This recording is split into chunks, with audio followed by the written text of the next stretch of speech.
Welcome to presentation tip number 51. When practicing your presentation, set up a camera and film yourself. It will force you to practice saying your full speech out loud, and it is a great way to review what is working and what is not. The way you actually look and sound while speaking can be very different from how it seems in your head. Pay attention to your body language, clarity, and rate of speech, as well as your presentation style. Are you unsure of any particular phrasing or style?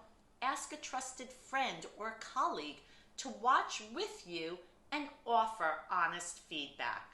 Sometimes a set of fresh eyes can make all the difference.